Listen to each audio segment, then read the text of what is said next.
Bueno, muy buenas tardes, sean todos ustedes bienvenidos a este espacio de reflexión, de conversatorio, de charla con un gran amigo, con Carlos Polo. Esto hace parte de las socializaciones de los premios de la convocatoria de estímulo de la Secretaría de Cultura, Patrimonio y Turismo de la ciudad de Barranquilla.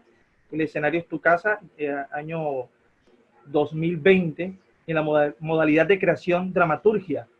Entonces, sean ustedes bienvenidos para esta charla que es de dramaturgia, narrativa y la crónica social, desde el análisis o el diálogo en el proceso creativo de la obra Malditos Días de Sergio Sarmiento Támara, el servidor. Y les cuento un poquito de mí, de actor, director, docente, dramaturgo de la ciudad de Barranquilla. Estudié en Bellas Artes. 2011 la obra La suma de los silencios gana el portafolio, pues gana Premio Internacional de Dramaturgia Ramón Viñez, organizado también por la Secretaría. 2017 la obra La gente del presidente gana beca de creación. Este año también en México una convocatoria interna, también un grupo, la Liga Impro de Culiacán, ganó beca de montaje con la obra La puesta del sol, de mi autoría, y este año le corresponde la obra a Malditos Días. Conmigo me acompañan en esta charla gran amigo, escritor, periodista Carlos Polo. Carlos Polo es magíster en literatura hispanoamericana y del Caribe, escritor, periodista. Dentro de sus obras se encuentra Polifonía de Colores, Testamento de la Barriada, La suerte del perdedor, Rapsodia para los reclutas asustadizos, que fue ganador del concurso nacional de cuentos de la UIS en el 2019. También ha ganado portafolio de título con Las malas noticias llegan primero, Es de noche cuando los gatos son pardos, su reciente premio, su reciente libro, Cantos Azules y otras estaciones peligrosas, un libro de poesía que próximamente estaré dispuesto a leer, igual que Estuario, su novela que tampoco la he podido leer. Él, conjunto con el equipo judicial del Heraldo, tuvieron la mención especial en Noticias, los premios de periodismo Simón Bolívar. ¿En qué año, Carlos? 2014, si no estoy mal, 2014. 2013, 2014. Y el quinto premio de periodismo Promigas a la mejor crónica del carnaval, Ernesto Macauslan Lanzó. Con ustedes, bienvenidos a Escenario es tu casa. Hoy vamos a hablar de dramaturgia, la narrativa y la crónica social con Carlos Polo y Sergio Sarmiento, su servidor. Muy buenas tardes. Carlos. Buenas tardes. Bueno, muy buenas tardes. Contento que ya estén todos ahí conectándose y ojalá sigan entrando más personas. La idea es sostener una charla breve con relación, o sea, que esté o que gire alrededor de la dramaturgia, que gire alrededor de la literatura también, que hay una conexión innegable, y que gire alrededor de géneros en específicos como la crónica, porque creo que de alguna manera esta obra está de alguna forma conectada con la crónica. Es una obra que tiene unas atmósferas en específico o gira en una atmósfera específico, lugares y una escenografía muy puntual, un par de bodegas. En términos generales suceden básicamente todas las situaciones se dan y la obra se cuenta a través de diálogos. Otra cosa que quiero apuntar y es que la obra toca algunos tópicos en específicos como el abuso infantil, la pedofilia, el secuestro, el crimen organizado, la corrupción en la política y la ética profesional. Entonces, como para irle dándole forma a esto, Sergio, ¿qué te inspiró a crear una obra que en apariencia podría resultar una obra sencilla, pero que tiene tanta hondura y que toca tantos tópicos que de alguna manera son referentes de nuestra sociedad? Claro. El contexto histórico de la obra fue escrita en el 2015. enero de 2015 creo que fue la que la escribí, o en septiembre, algo así. Pero fue en ese año. Venimos de un proceso duro de política, de estos cambios de estos doble jornadas presidenciales de ciertas figuras políticas, y venía todo este proceso que ya se venía encaminando, que era con el proceso de paz y la lucha contra los paramilitares y demás.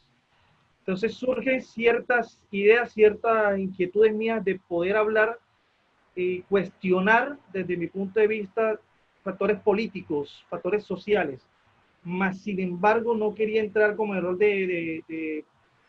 con todo el respeto de buscar víctimas y victimizarlos. Ahorita hablaremos de algunos casos muy puntuales, valiosos todos, donde como que recreemos y manifestemos como esa situación social que se vive en Colombia y en gran parte de Latinoamérica, ¿no? Yo veo un documental voy a compartir un segundo la pantalla, ustedes perdonen, de una entrevista que le hacen a este caballero, a Yair Kane, que es un mercenario de Israel, israelí, donde empieza a revelar sus nexos con lo que tiene que ver con los grupos paramilitares, su forma, como él como entrenador, mercenario que empezó a formar grupos de autodefensas en Colombia. Y esa entrevista él revela y da información, algunos menciona nexos con el presidente de turno y demás, pero a mí me inquieta la noticia, me genera sobremanera cómo él revela toda esa información, incluso cuando le cuestionan las masacres, ¿sí? que existieron en la época de Álvaro Uribe Vélez, de las autodefensas, la guerrilla en combate y la población civil en el medio. Entonces ahí es donde yo estaba con esa idea que habían unas víctimas, pero no quería entrar como a la parte de victimizar y la crónica roja de palpar la sangre del pueblo, sino verlo desde arriba, qué es lo que está pasando arriba. Este, esta charla, este reporte, esta entrevista que da este mercenario, revela unas cosas importantes cuando le preguntan sobre las masacres, y él dice que no es su culpa, que no le interesa como tal, que eso ya es problema del gobierno y de Colombia, o sea, después que él vino, preparó y les enseñó, y él dice que la culpa, o sea, es un daño colateral, la muerte de los civiles, que la culpa en cierta forma, si los paramilitares destruyen y matan, es por culpa de la guerrilla, porque si no existiera guerrilla, no existieran grupos paramilitares, y si no existieran grupos paramilitares, no existe narcotráfico, y si no existe narcotráfico, no existe corrupción. Entonces todo se va sumando, ¿no? Todo se encaja, y entonces ahí es donde yo digo, sería interesante ver ese factor desde arriba, desde los que manejan los hilos, ¿no? Bueno, tú, tú te das un paseo, digamos, muy general con relación a las motivaciones que surgieron para tú sentarte a escribir esta obra. Pero la obra en sí no toca un tema tan generalizado, digamos.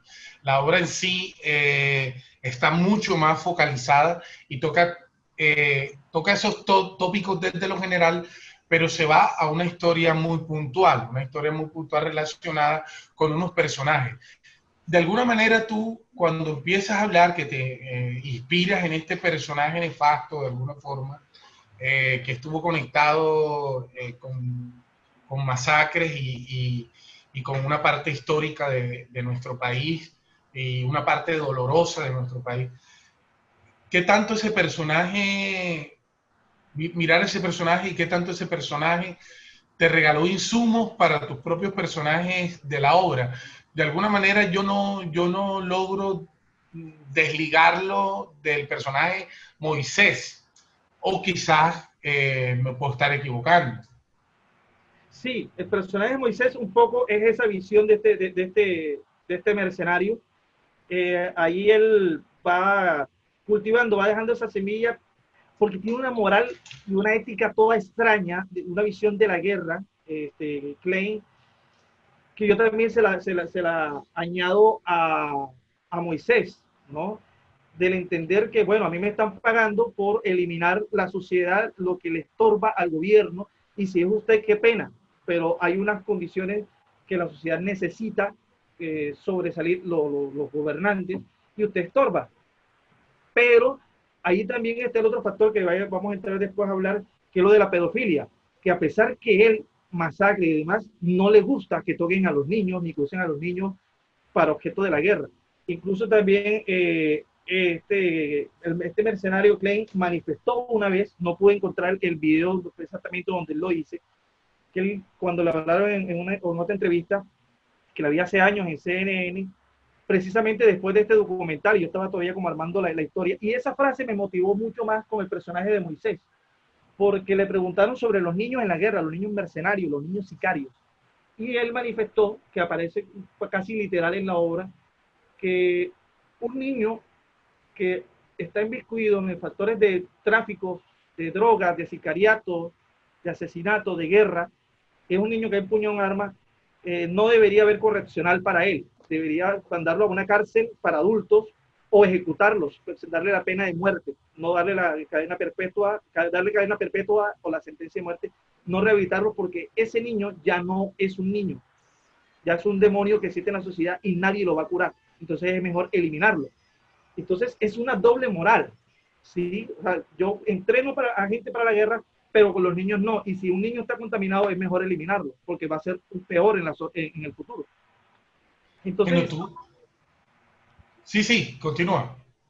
sí, entonces esa visión moral y ética del personaje me llamó la atención.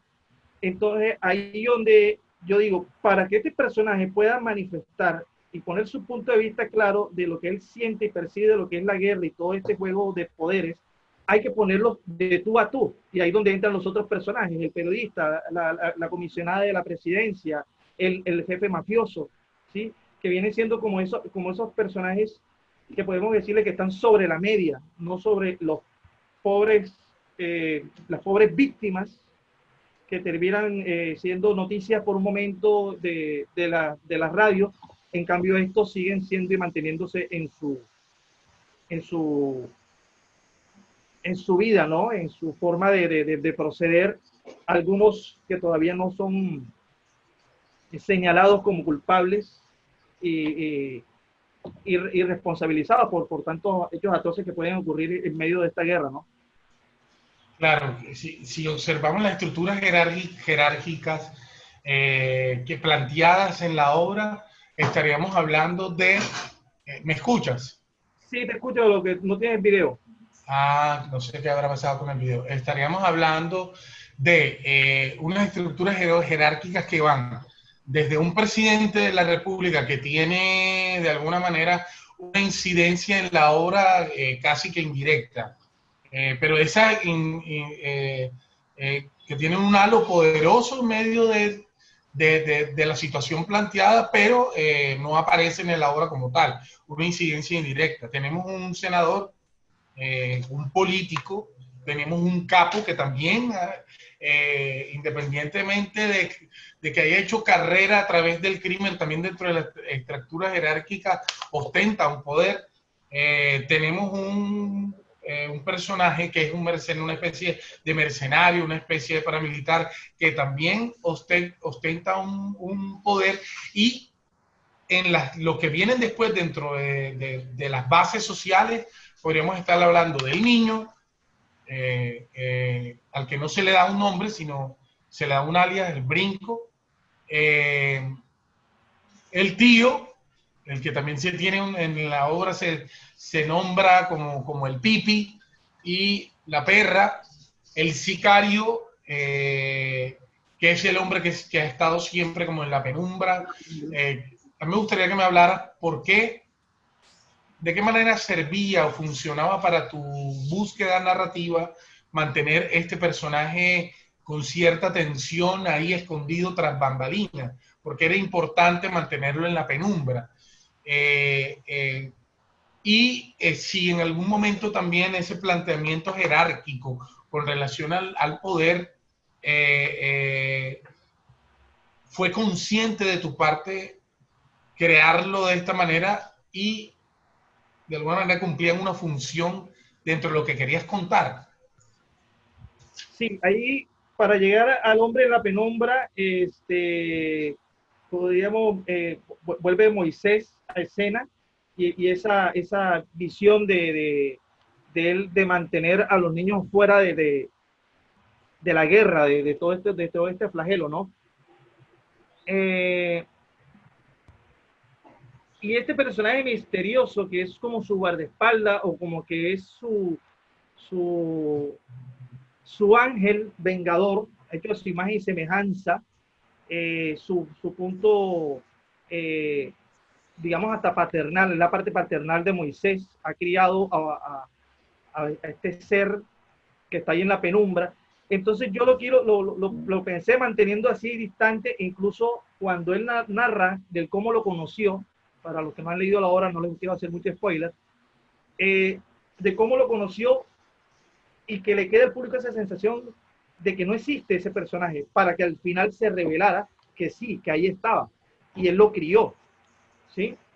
Entonces ahí es como ese enlace, entonces ahí como también empezar a cuadrar, organizar cada cuadro que supuestamente es independiente, pero que después se pudieran conectar, ¿sí? Que después de ese primer cuadro, la obra está dividida en 3 cuadros, viene Pascual, que si nos vamos un poquito a las referencias icónicas, podría ser un Pablo Escobar.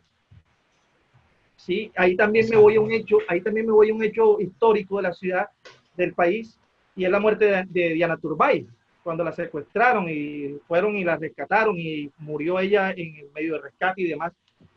Pero era la posición de Pablo Escobar de secuestrar periodistas, de decir, yo soy el que va y te voy a secuestrar y vas a decir lo que yo quiero.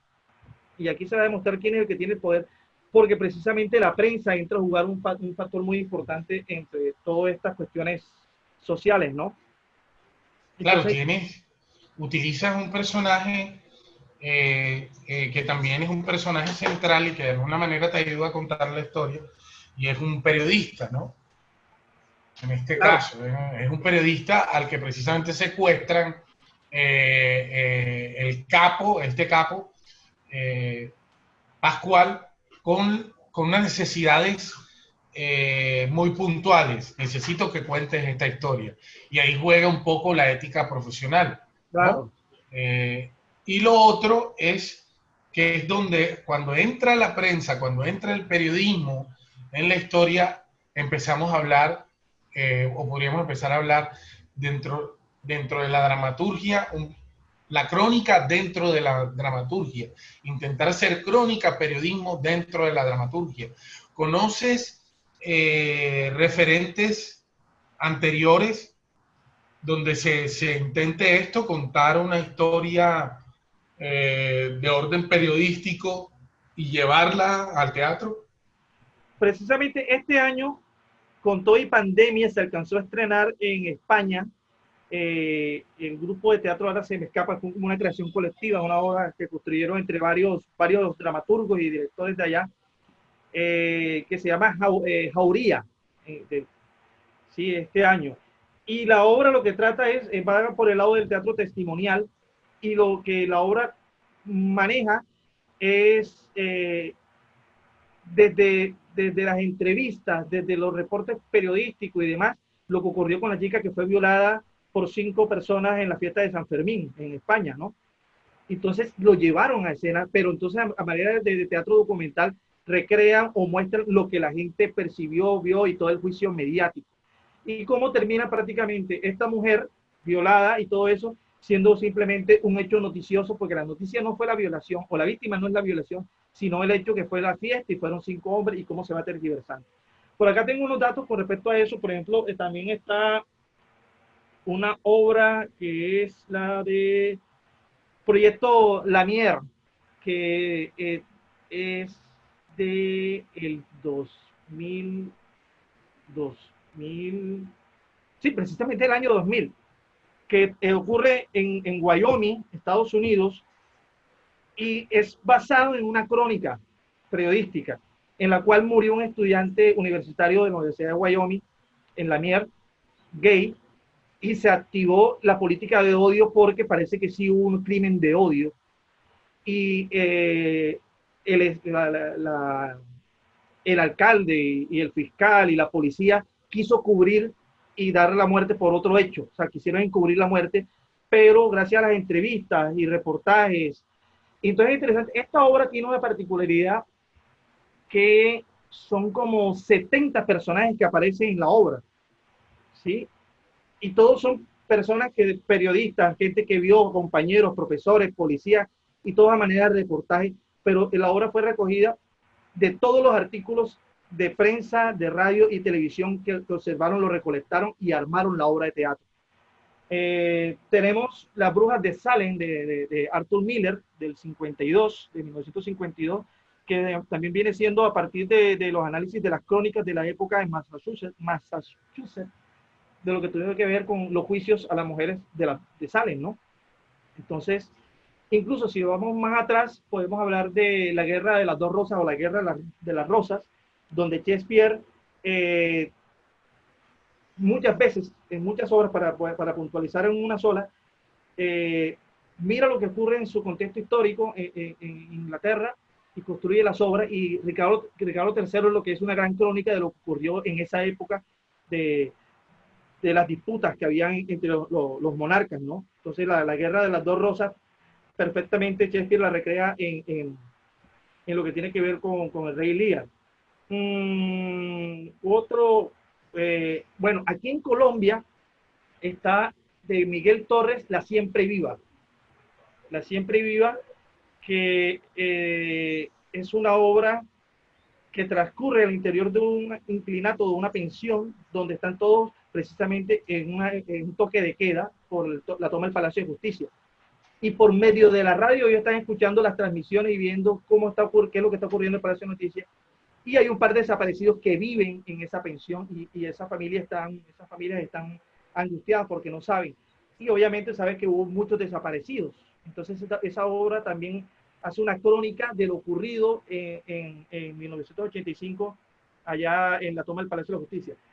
Más cercano todavía, bueno, de México, yo por acá tengo de Alejandro Román, que él ganó este premio nacional, Wilberto Cantón, con De Sangre Caliente.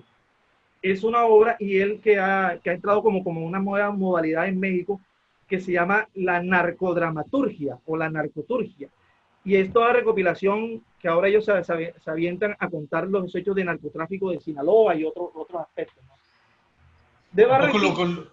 Un poco como lo que podríamos llamar aquí, o lo que llamó en su momento Adolfo Pasolín como la sicaresca colombiana, que está muy conectada a los hechos del narcotráfico y llevados a la novelística, a la novela. Y hay un referente literario muy poderoso con relación a cubrir una noticia y convertirlo en novela, lo que es lo que hizo Truman Capote, la gran novela de no ficción, ¿no? Inaugurando casi que el género A Sangre Fría. A Sangre Fría. Eso es muy importante, la no ficción. ¿Sí? ¿Cómo entra? Que entra primero como este lado de la literatura, y sobre todo que lo toma la policía, ¿no? Y como narrativa. Por ejemplo, ahí de la no ficción, de acá tenemos el hecho más palpable, que es el de Fernando Cárdenas, el número 6, la obra de teatro de él, que surge a partir del cubrimiento que él hace, o la investigación que él hace de las noticias periodísticas de la época en Barranquilla con respecto a las muertes de la Universidad Libre, la Unitranca, que eran que acogían estos bendigos a estas personas, las introducían al interior en las noches, en el interior de la universidad, los mataban y vendían los cadáveres para los estudiantes de medicina.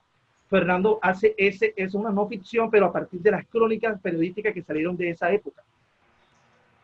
Sergio, ¿sabes qué me gustaría? Porque siento que para que el público no tenga como una espera tan larga y dejar todo al final, de vez en cuando el que quiera hacer, digamos, contribuir con una pregunta o con alguna reflexión, puede hacerlo, ¿no? En medio de la charla, para hacer esto un poco más dinámico. ¿Te parece? Me parece, y yo te tengo una pregunta. Ya que Carlos Polo tiene una novela muy bella que es de noche cuando los gatos son pardos. ahí hay una cuestión que refleja parte de la experiencia de Carlos Polo cuando fue reportero, cuando trabajó con el diario El Heraldo.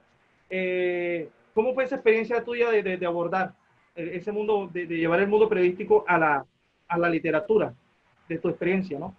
Listo, con Los Gaticos Pardos, como yo le llamo de cariño a esa novela, pasó lo siguiente. O sea, cuando yo me toca cubrir la crónica roja, me toca cubrir hacer periodismo judicial, que es enfrentarse todos los días a los muertos de la ciudad, ¿no? Y lo curioso del momento es que estábamos en un repunte como de optimismo en una ciudad donde aparentemente todo era bonito, ¿no? Donde todo lo que estaba pasando iba en pro de crear una imagen de la ciudad más feliz del mundo. Pero resulta que esta ciudad feliz también tiene su lado B, su lado duro. Y el cronista judicial o el periodista judicial tiene que enfrentarse a ese lado duro, ir a la zona donde las zonas que aportan los muertos, que muy rara vez son las zonas donde está establecido el privilegio, ¿no? Generalmente las zonas que aportan los muertos son las zonas donde vive la población vulnerable. Y resulta que la novela termina, el germen de la novela arranca ahí. Yo decía, todos los días enfrentarme a contar la muerte, ¿no? A contar un muerto. Eso carga, ¿no? Te genera una carga física, psicológica, emocional, diario, y el día que no se presentaban muertos era hasta complejo porque ¿qué contábamos? Teníamos que sacarnos de la manga cualquier cosa, pero generalmente siempre habían 2, 3 muertos, a veces más, un fin de semana, y nos desnudaba un poco eso de la hiperbacanería y de la ciudad más feliz del mundo, de la ciudad que no va a parar, ¿no? Que estábamos bien, pero resulta que hay unos problemas sociales que todavía que estaban ahí y nos tocaba contarlos, ¿no? En algún momento yo decía, bueno, esto de tener que lidiar con la muerte a diario es duro, es complejo. Yo alguna vez tengo que escribir sobre esto, tengo que sacarle tengo que quitarme de encima como esa desazón, como esa cosa. Entonces, me escribí una novela que es muy periodística porque de alguna manera la estructura son 5 crónicas de asesinatos de mujeres, puntualmente, de feminicidios, donde entra lo que llaman la autoficción y es utilizar los insumos de la realidad, pero ficcionar bastante con ellos, no un poco. Darle a eso el toque fantástico, hacer que entre también a jugar un poco el realismo maravilloso, los elementos literarios como tal, pero la base sólida de la novela es una base periodística. Claro, igual también otra novela colombiana que también surge con esas bases y nos va contando es lo que hace Mario Mendoza con Satanás. Sí, Mario conoce de primera mano al asesino, ¿no? A esta persona que había estado en la guerra, había participado en la guerra y que había quedado con un estrés postraumático y con el que Mario Mendoza se sentaba en la Universidad Nacional a jugar ajedrez y era su amigo. Y creo que de acuerdo o de acuerdo con lo que se ha conversado en algún momento, si no estoy mal, de pronto Mario pudo haber estado en la lista que él realizó de las personas Iba a matar. sí, es interesante cómo la realidad termina permeando las artes, pero hay históricamente el arte intenta asumir la realidad de determinada manera y moldearla, incluso evitando el insumo más práctico, más humano de la realidad, el más inmediato. Pero cuando uno utiliza la palabra crónica, está hablando de básicamente de periodismo y de no ficción. Está hablando de realidad. La gran diferencia con los otros géneros es que en la novela cabe todo, cabe un mundo entero y cabe toda la fantasía que quieras, y también cabe la realidad puntual. En cambio, en la crónica, tú no puedes darte el lujo de utilizar, digamos, como elementos fantásticos. Tienes que someterte a la realidad, tienes que someterte al insumo, a los datos, a la experiencia misma. O sea, cuando te escapas de eso, ya deja de ser crónica. Cuando sales de ahí, cuando evitas eso, o sea, una crónica es un cuento real. Coger los elementos literarios para contar algo, un hecho que fue real, una situación real, abordarla y utilizar los datos reales. Así utilices el tamiz literario, así manejes el tamiz literario. No debes nunca, bajo ningún pretexto, a la crónica, por más que quieras adornarla con figuras literarias y demás, no puedes utilizar elementos que se salgan de la realidad. Por ejemplo, recuerdo que Ernesto Macaulay, que fue la persona que me lleva a mí al periódico El Heraldo, en algún momento cuenta una anécdota relacionada con Gabriel García Márquez, cuando Gabo en Caracas cuenta una crónica muy larga, extensa, una crónica de largo aliento que llaman, sobre 4 días sin agua en la ciudad de Caracas. Y resulta que en un momento Gabo utiliza un personaje, una escena donde un personaje de la crónica, uno de estos cataqueños, se va a rasurar, César se rasura frente a un espejo con un jugo de durazno, ¿no? Porque no hay agua. Y es una cosa muy literaria, muy bellísima, y en algún momento un periodista, puede ser el mismo Ernesto, le pregunta: maestro, ¿usted cómo pudo conseguir entre esos millones de habitantes de Caracas a un personaje que precisamente se va a rasurar o se rasura con jugo de durazno? Entonces parece que Gabo en ese momento le contestó: fácil, me lo inventé. Ojo, eso es una licencia literaria, y dice que Ernesto Macaulay, que en ese momento, el flaco Ernesto, que en ese momento perdió parte de su ingenuidad, ¿no? Porque ya hay un dilema ético ahí. De pronto tú estás por hacer más bonita la crónica, agregarle un elemento literario como eso, pero ya cuando tú estás inventando, si puedes inventar eso, puedes inventar también los datos esenciales. ¿Qué claro son los datos esenciales? ¿Cuántos muertos fueron? ¿Cómo murieron? La famosa pirámide, ¿no? Inversa, ¿quién, cómo, cuándo, por qué? Las W. Entonces, ahí hay un dilema ético.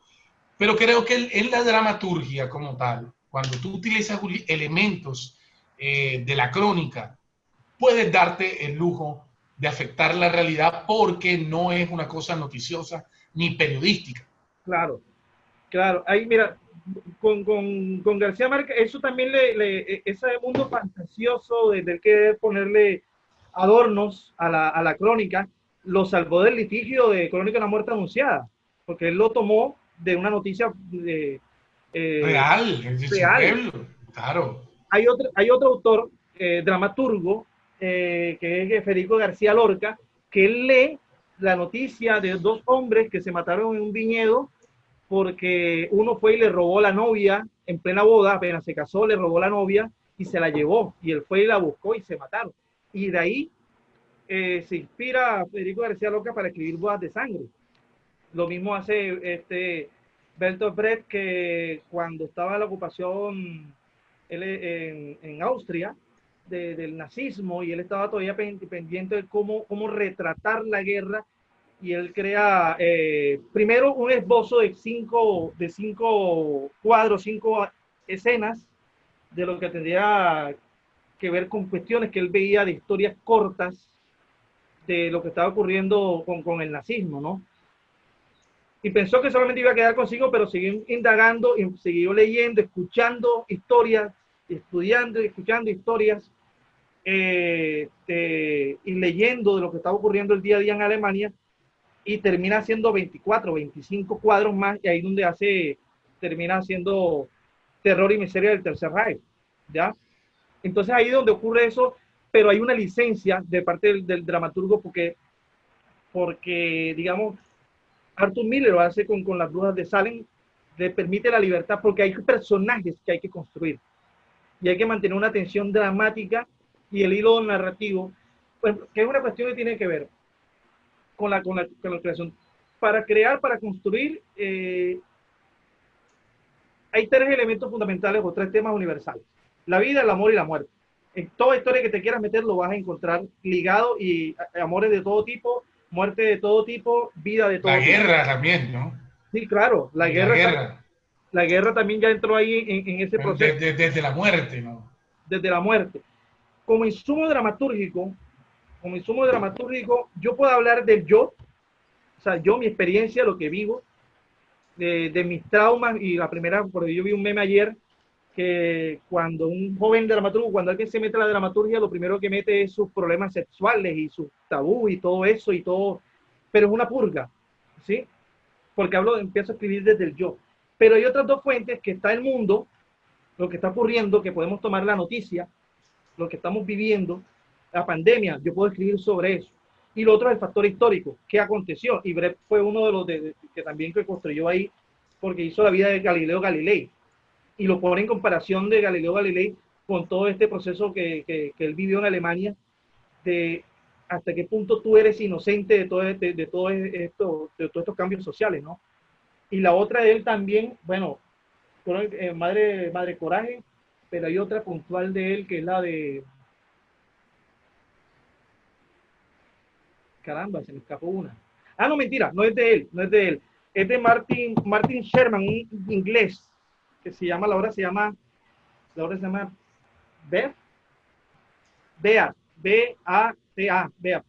Y trata sobre un judío que sobrevivió al campo de exterminio y se fue a vivir a Estados Unidos, y él le hacen una crónica, le hacen un reportaje en el Washington Post, no, en el New York Joker, le hacen la crónica, y el dramaturgo ve la noticia, lee la crónica, como ve la crónica el domingo del Heraldo, y va y contacta a este sobreviviente del holocausto nazi, y a partir de ahí construye la obra de teatro.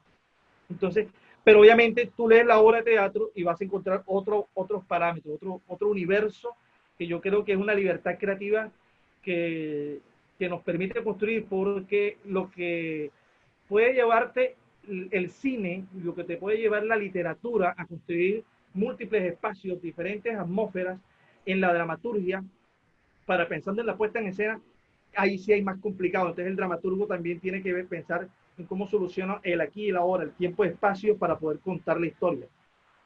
Sergio, yo creo que de alguna manera la realidad, por más que insistamos en esa frase cliché que supera la ficción y demás, algunas veces lo logra o no, pero la realidad tiene un techo, y de ahí para allá no puedes ir más allá de ese techo. Además es chata, es plana, a veces puede ser hasta sosa. En cambio, cuando entran las licencias de lo fantástico, de lo maravilloso, no hay límites. Entonces ahí es donde gana de alguna manera en riqueza todos los géneros no periodísticos, porque pueden echar mano precisamente de lo fantástico, de lo maravilloso, de lo creativo, de lo imaginativo, lo que no sucede con los géneros periodísticos, que sí o sí te tienes que someter a una camisa de fuerza conectada con los datos específicos, con la realidad específica y los ¿Dónde, cuándo, sentidos. cuándo, quién, cómo? Muy puntual, ¿no?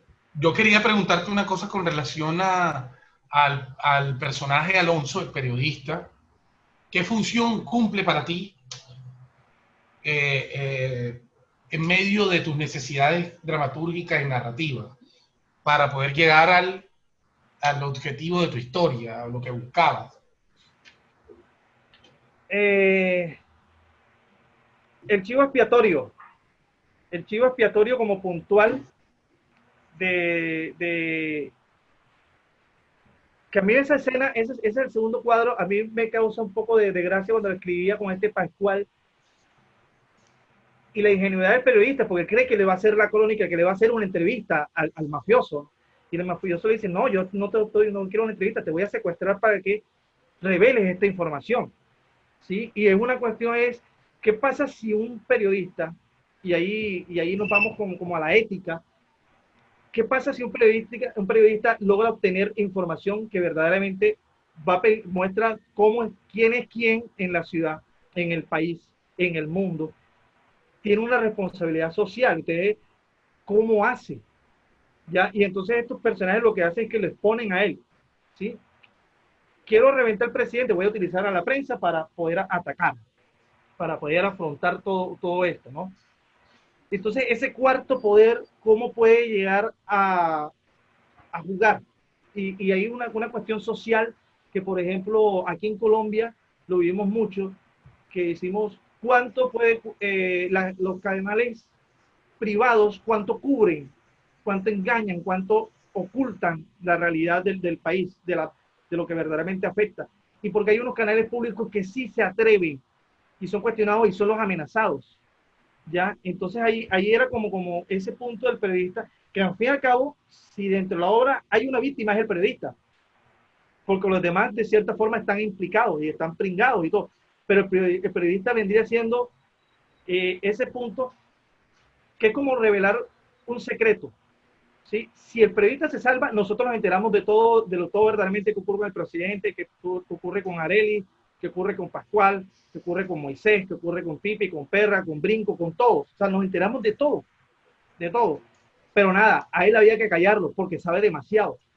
Entonces ahí es como esa visión del periodista es nosotros como ciudadanos, qué tanto sabemos y qué tanto estamos dispuestos a saber y a contar y a mostrar. ¿Sí?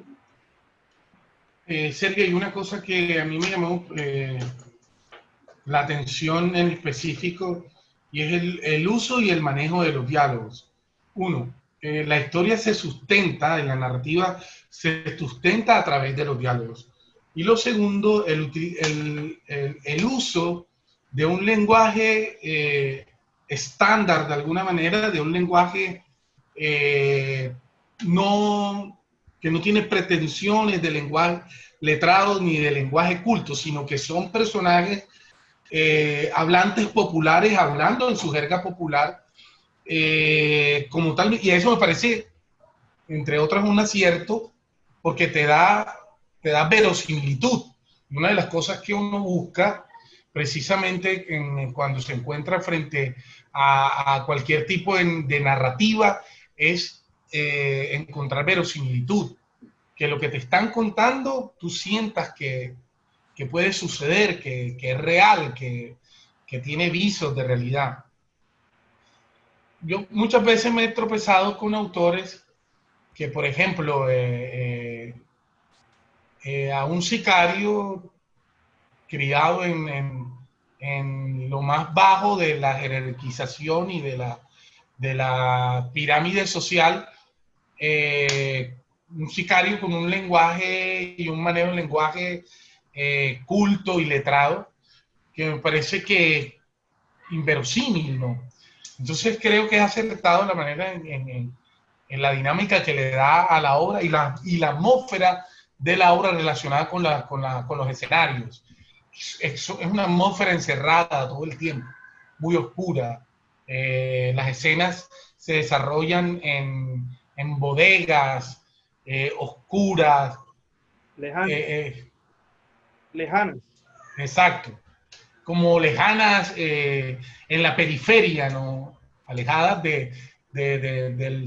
del centro y de la actividad de la ciudad, sino en zonas periféricas, y da una impresión de encerramiento. Fue, eh, ¿cómo llamarlo? ¿Fue premeditado? ¿Lo visionaste de esa manera? ¿O surgió durante el proceso de la creación y se fue dando? El lenguaje de los personajes o el espacio. Ambas cosas, tanto el uso de los diálogos como narrativa central y la cosa de lo popular y también el tema de las atmósferas. Claro, hay un proceso neurolingüístico que uno tiene que tiene que ver con los campos de acción en la cual nosotros nos vamos desenvolviendo y nos vamos, o sea, que tiene que ver con la crianza, la educación, tiene que ver con nuestro factor de sobrevivencia, de supervivencia. Esos campos siempre están activos en el cerebro y lo que nos permiten entrar en estado comunicativo. De ahí cada uno escoge cómo se comunica, cómo habla, cómo se expresa, ¿sí? Es como sí, es una huella lingüística.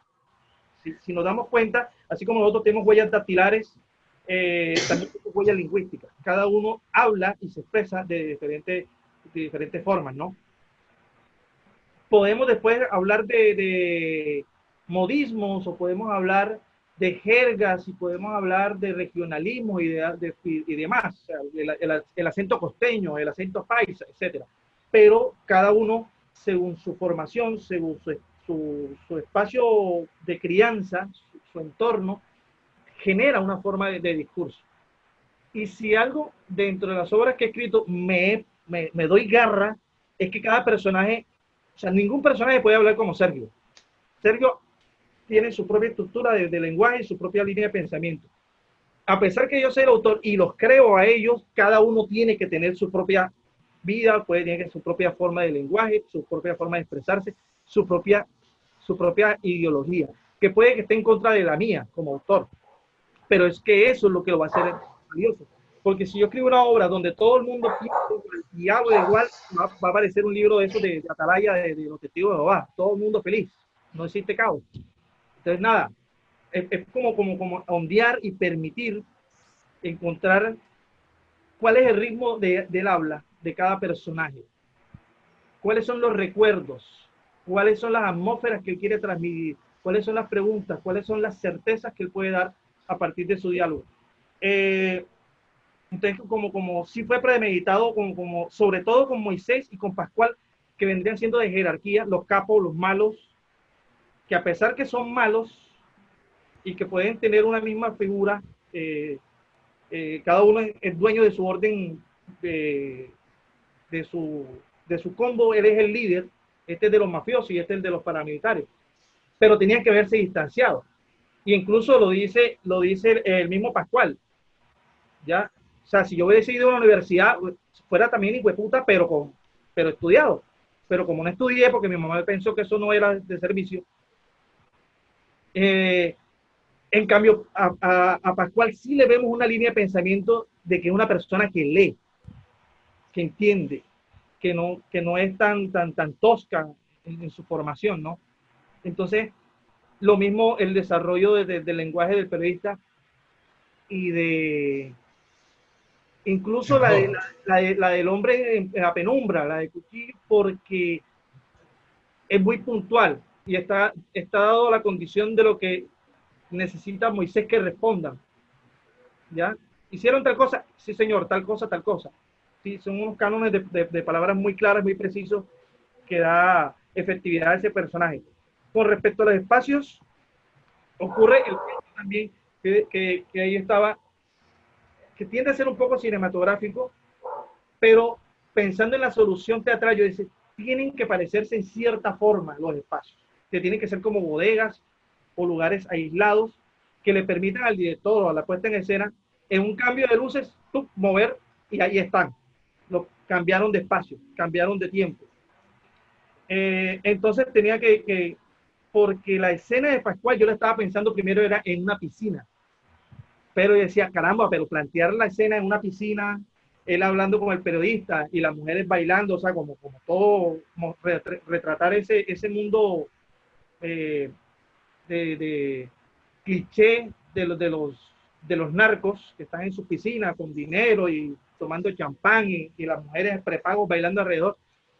Dice, no, puedo volverlo más tosco, lo puedo volver más oscuro. Y me ayudaría un poco también más como a recrear como esa atmósfera de que tanta libertad, o sea, por mucha plata y por muchos beneficios que tengan ellos por sus actos delictivos, qué tan seguros se sienten, ya qué tanta libertad tienen, porque al fin y al cabo están presos.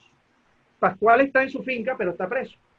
¿Sí? Como cierto amigo de nosotros que tiene su finca por allá en el interior y la tiene llena de guardaespaldas y no puede hacer nada, está encerrado. ¿Sí? Sergio, a mí me gustaría que... El público por ahí, que si tiene Sí, alguna pregunta.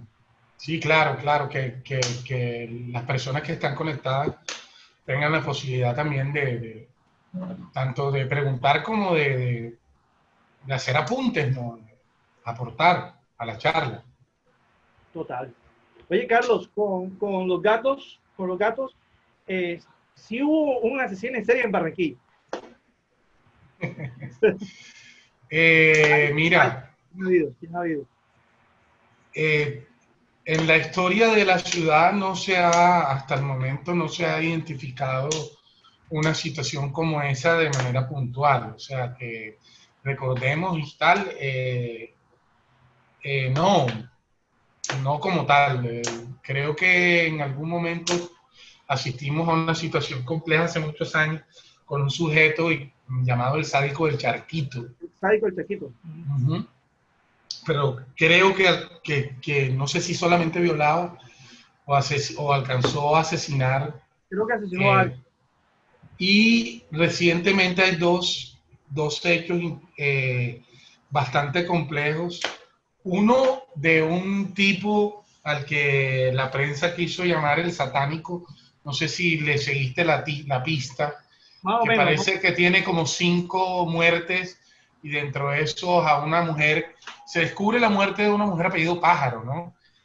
Y parece que dejaba como unas marcas, los cuerpos los marcaba como con alguna alusión, y parece que y es de corte reciente, estaríamos hablando del año 2018, 2019, cuando explotó el tema de esta señora Pájaro, y el tipo lo capturan y le encuentran que durante años ya había sido condenado anteriormente por otra situación, lo habían soltado y le fueron apareciendo más casos y más situaciones, y parece que ese podría ser como ya identificado como tal, y hay una cosa muy loca, como que parece que el tipo tiene alguna conexión o podría estar dentro del perfil del asesino ritualista y tal, una cosa con los rituales. La, Eh, a mí, a- pero, pero en el caso de la novela,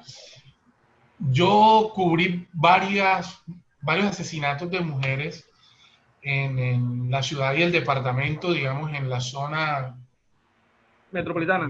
ajá, en el área metropolitana, y dos casos puntuales fueron muy,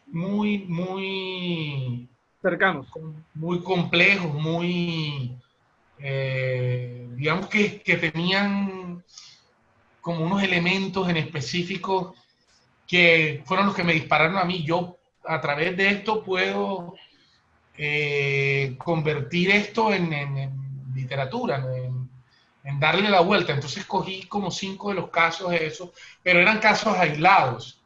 En cambio, la novela sí genera como una línea cronológica y están interconectados, ¿no? Claro. Pero, que es la magia de la literatura, que te permite precisamente jugar con la fantasía. Pero los casos de las mujeres asesinadas por los que transcurre y transita la novela están inspirados en casos de asesinatos de mujeres, casos reales. Los modos operandi y otras cosas sí los terminé trastocando y demás para que se parecieran, tal, pero hay cosas muy puntuales de esas muertes, de esos feminicidios que yo atrapé de la vida real. Por eso es donde juega lo que llamamos autoficción, ¿no? Que es utilizar el elemento vital, el elemento real y ficcionarlo, jugar con él. Eh, y la novela tiene una estructura de crónica, o sea, cada arranque de capítulo es como un arranque periodístico de una crónica, ¿no? Y está conectado con la muerte de una joven. Sí, sí, sí. Yo por ahí voy a retomar lo que te había comentado la otra vez, una vez que nos encontramos antes de la pandemia, que estaba pensando en retomar relatos y desempolvar Bodoque y otros personajes así por ahí. Uh-huh. Y por ahí un personaje medio caricaturesco que es polaco, un detective medio torpe, o sea, un detective privado resolviendo crímenes aquí en la ciudad sería como muy rarísimo, ¿sí? Entonces, Los hay, de alguna manera la policía tiene su grupo de de choque investigación, de ¿no? policía del asigno, que Claro, son ¿no? los agentes investigativos y tal. Lo que Sí, pasa es que no se van a parecer a los detectives de la literatura norteamericana, ni a los detectives de la, de la, de Hollywood, ¿no? de Hollywood, claro. No, este polaco es independiente, es un detective privado solitario, ¿ya? Pero resolviendo casos de infidelidad, recogiendo pistas de infidelidad, descubre asesinatos y los resuelve. Es una Exacto, vaina. mira que sí existen en la ciudad algunas personas que en algún momento se dedicaron a trabajar con, o fueron cercanos a la policía y encontraron como las herramientas o tienen conocimiento de herramientas investigativas básicas y se dedican precisamente a eso, como ofrecen trabajos de detective privado, pero que lo que resuelven es casos de infidelidad y ese tipo de situaciones. Llevarlos a que estos tipos resuelvan un asesinato será una cosa extrañísima, pero bueno, el papel aguanta todo y ahí está el desafío. Por ahí Johan Villalba tiene la mano levantada. Uh-huh. Vamos a ver. Adelante, Johan, puedes hablar. Te escuchamos, Johan. Dale, bueno, no, yo lo que quiero es hacer unos comentarios bastante generales. Es que quisiera quedarme, pero tengo que, en un momento, porque tengo que entrar ahora a una reunión. Pero quiero referirme un poco más que al detalle de la obra. Pues la obra yo la leí, creo que antes del concurso, o no, Checho. Sí, Creo que tuve la oportunidad de recibirla antes del concurso y tal, y echarle una leída con mucha calma. Y yo lo que resalto de todo de toda la práctica dramatúrgica de Sergio, es que es un aporte muy significativo, me parece a mí, siendo que esta obra en particular yo la entiendo como una mirada con lupa a una gran radiografía que podemos hacerle a nuestro país, ¿no? Podríamos decir que a la región, pero no. Ya, una cosa particular que a mí me parece de la obra de Sergio, no de esta, sino de todos sus textos, es que no se quedan en un texto tan cercano a él siempre, sino que parten de allí y se van siempre buscando hacia una universalidad que puede ser comprendida en cualquier lugar del mundo, me parece a mí. Eh, y bueno, partiendo de este punto, yo lo que siento es que esta obra, su última obra, para mí viene a ser un aporte muy grande, muy significativo a la dramaturgia caribe. Aunque uno la lea y diga, es que aquí no hay nada de Caribe, ¿sí?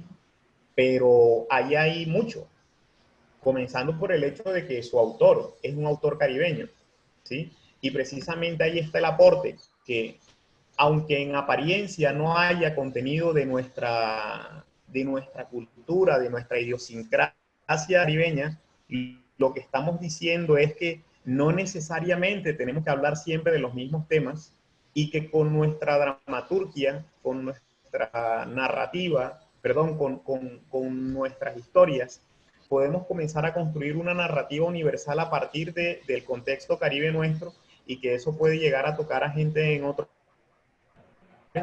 o que simplemente, como en este caso de Sergio, unos elementos históricos reales lo tocaron a él y llega y comienza y convierte todo esto en un compendio radiográfico, me gusta decir a mí, de lo que es la sociedad colombiana de los últimos 30 años, ¿no? Y claro, una...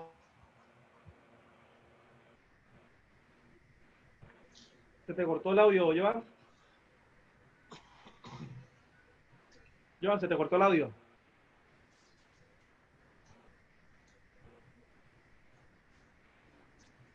Sí, parece que hubo un tema con el audio O de lo Joan. silenciaron. Quiso hablar del país y lo silenciaron. Bueno, son las 6:12. No sé si no hay una pregunta, otro comentario. Entonces, podemos ir como cerrando. Digo, Charles. Yo tengo una, Sergio. Dígame, Brian Villa. Bueno, es que a mí me causa sabes, antes que nada, a Carlos y a ti los admiro mucho por su trabajo y les he hecho bastante seguimiento a ambos.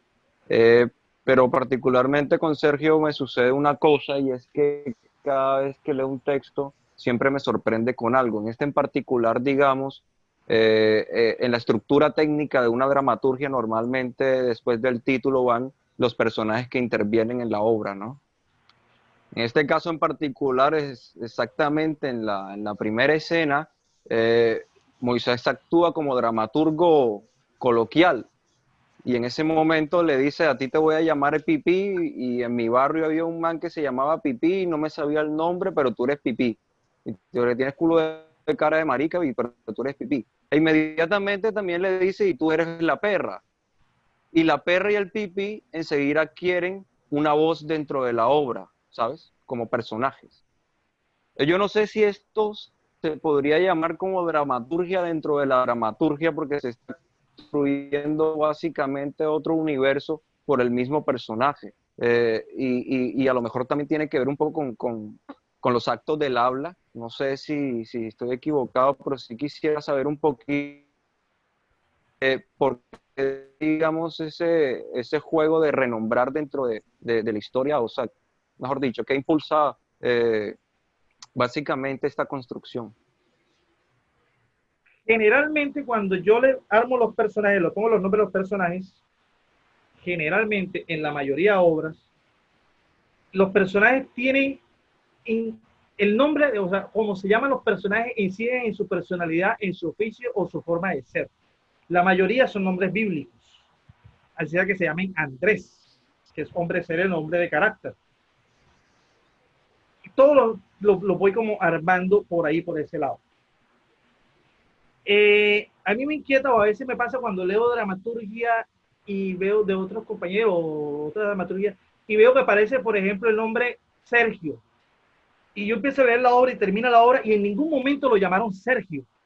O sea, nadie dijo Sergio. Entonces, ¿para qué le ponen Sergio si no lo van a llamar?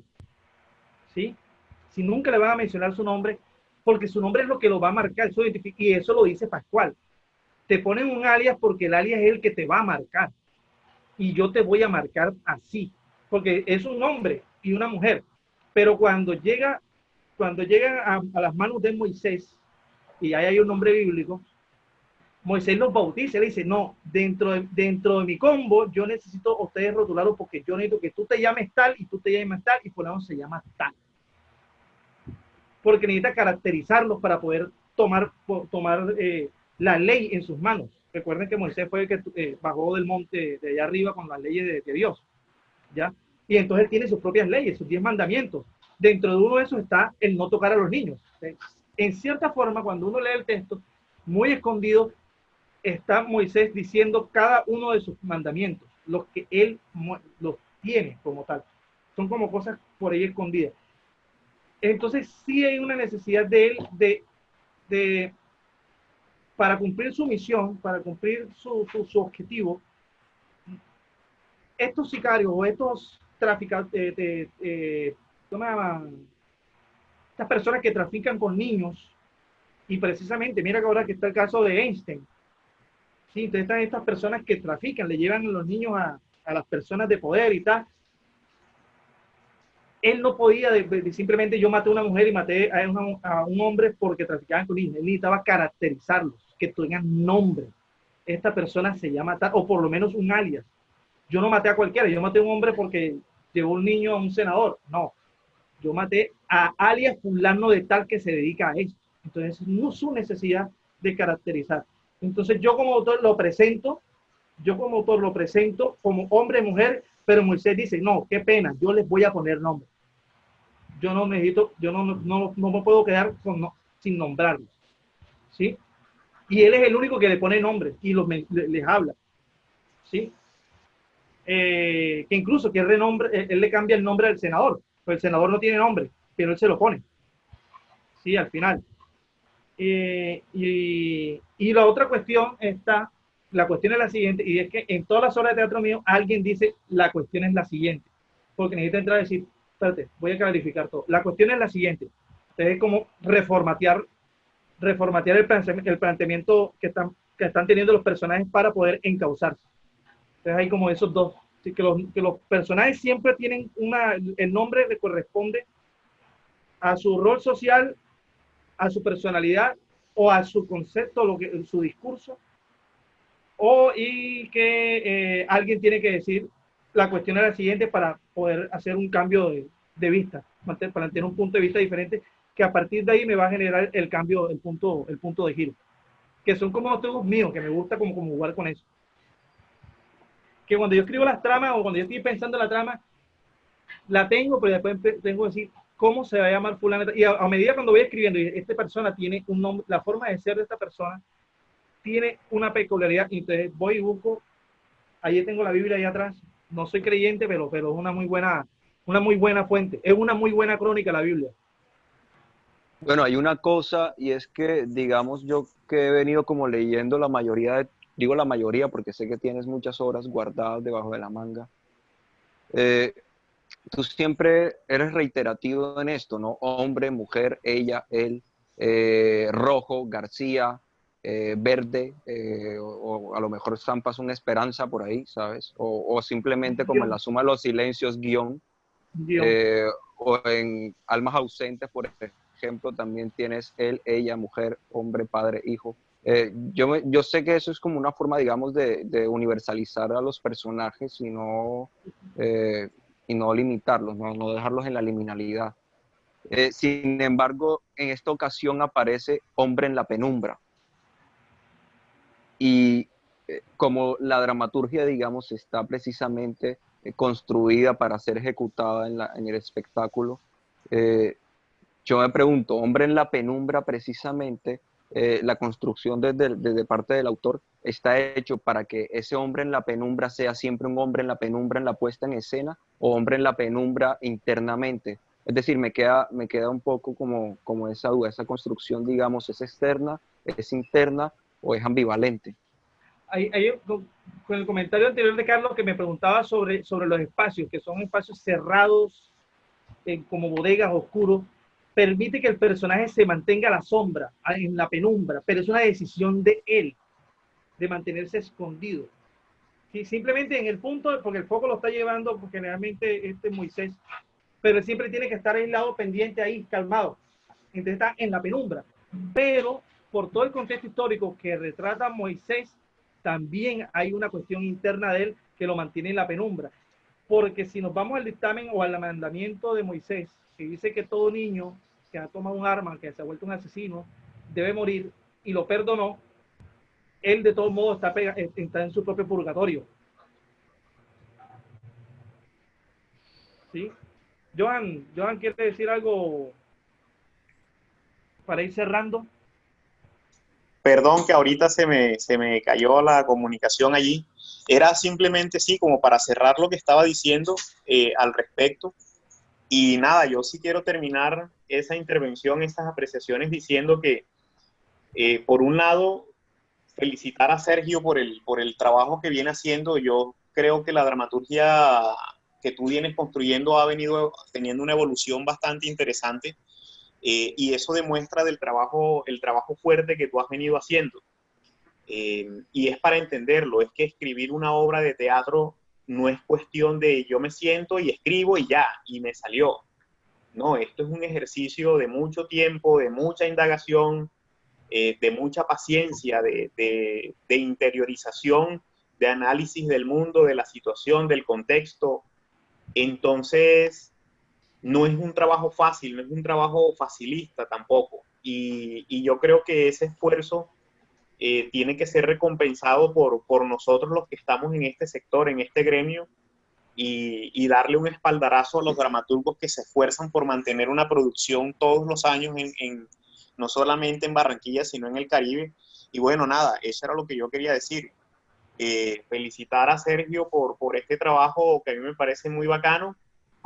Y nada, animar a los demás que vienen creando a que creen, pero que creen con conciencia, ¿sí? A crear desde la profundidad y nada, a cosas que de verdad impacten, historias que impacten y que llenen al lector, ¿no? Eso era lo que quería decir. Nada, saludos a todos y un abrazo.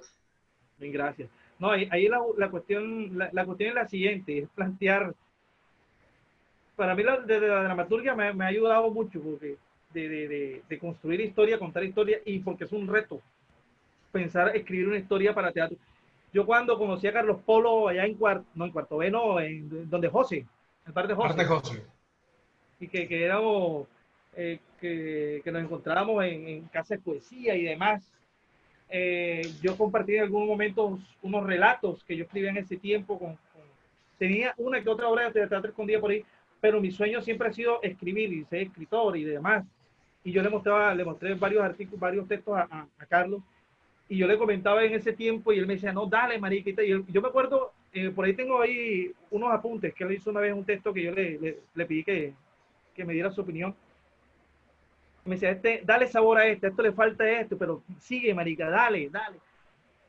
Y digamos que la prosa a mí me gusta, pero joder, Carlos, se le tiene su respeto, por eso yo admiro mucho el trabajo de Carlos, de Robinson, de John Better, que son escritores costeños, colombianos, barranquilleros, que se la han sudado y han dado su sello, ¿no? Han dado su sello de calidad, de estilo, de presencia en el Caribe. Y para ellos mi respeto y mi admiración, porque escribir prosa es difícil. Ya yo escribo mis artículos, mis crónicas, perdón, mis relatos y tal. En cambio, con la dramaturgia, me he encontrado yo en un espacio. Sí, bueno, por lo menos acá Carlos Polo no va a escribir, no va a ganar premios por acá, entonces gano yo. Y ahí nos vamos compartiendo los premios. Y por acá en dramaturgia. Y ahí vamos. Carlos, gracias. No, gracias a ti, Sergio, por la confianza, por brindarme el espacio de acompañarte, sobre todo por creer que yo podría ser un buen interlocutor para tu propuesta y para tu historia, para tu dramaturgia, en este caso, esta historia en específico que tiene un sabor puntual y que está organizada de una manera interesante, sobre todo lo que te decía, o sea, apostarle a unos espacios específicos donde automáticamente ya encuentras el sabor, ¿no?, de la propuesta y encuentras unas atmósferas en específicas. Y los diálogos, contar a través de diálogos es una cosa